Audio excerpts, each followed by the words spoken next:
Hello, madam. Hello. Welcome to my show, my segment. Oh, thank you, Chebet. I don't know what we call this. Ask mom or ask Chichi or ask who? I like Ask Chichi. You like ask Chichi?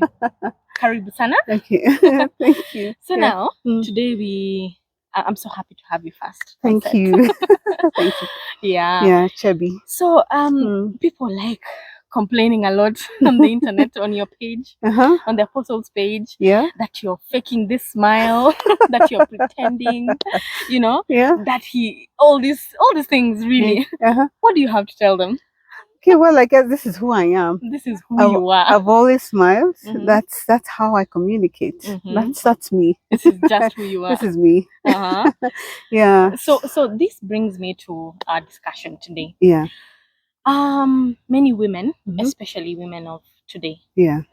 they grimace upon marriage Yeah. because they think marriage is this place where you go to and you lose your independence. Uh-huh. You stop being yourself. Yeah. You completely become a different person. It's like you're pretending. Yeah. Is this the truth? Well, first of all, it's not.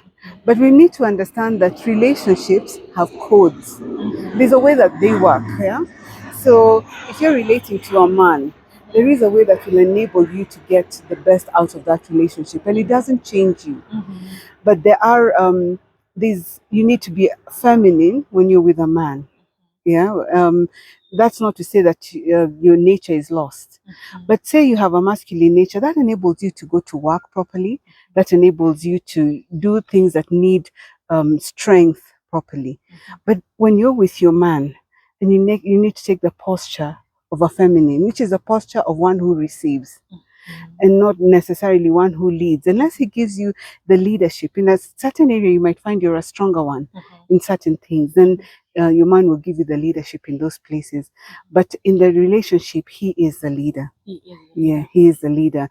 Now, when women say that they're losing their personality, there are changes that we make even to relate with people, even children. When you have your own children, there's a nature that you begin to develop, a softness, a gentleness to handle that delicate life. You cannot go rough, with a child.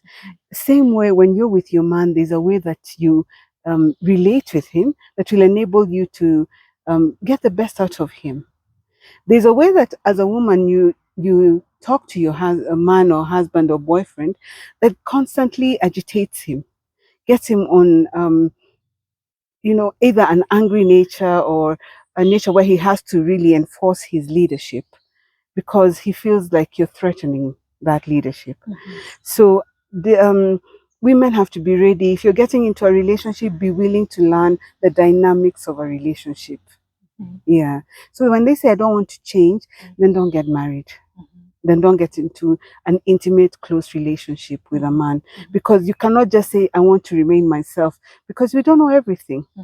And what you don't know might be what is affecting your relationship. And a man will tell you constantly, this is how I'd like you to behave. This is what I'd like you to do.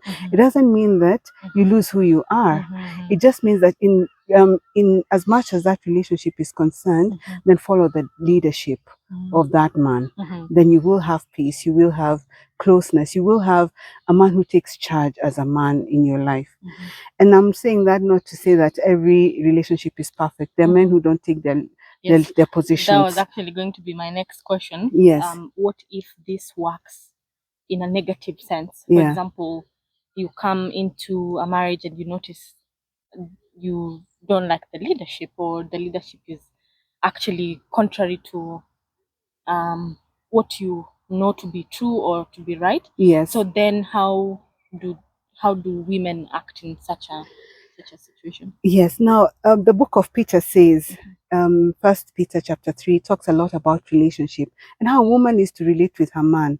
When you don't like the leadership of your man, what you need to do is get down on your knees and pray. And that means you need to trust God to change him. Will it take a day? No. It might take some time. But in that time that your man is being changed to take over the leadership in the relationship, you as well have your lessons that you're learning, whether it's perseverance, patience, endurance, going down to a person who might not be everything, but allowing God to change him for that relationship. And many people will give up before the time comes, you know. But if you choose to take leadership in that relationship, as a woman, you will be unfulfilled. You'll always feel like you're playing the role of the man, and then it doesn't meet your needs as a woman. Yes. And would you say the men contribute to this in any way? For example, they also have a part to play in making women be free or follow them, or all these things that, do they have a part to play? They do. Men have a part to play in making sure that the woman is all she's called to be. Theirs is not to come into her life and subdue her and stop her dreams, stop her vision, stop her goals. And they should stay out of her life. You know, they need to give her independence within their leadership. And a woman needs to take her independence within the leadership of her husband, not challenging it, but yielding to it, but still being herself, still fulfilling her goals, her desires, her dreams. Yeah. Okay. I'd say thank you so much for clarifying all these points and bringing to our attention things that are very crucial, especially in relationships and marriages. Yeah. Thank you very much. Till next time. Bye. Bye.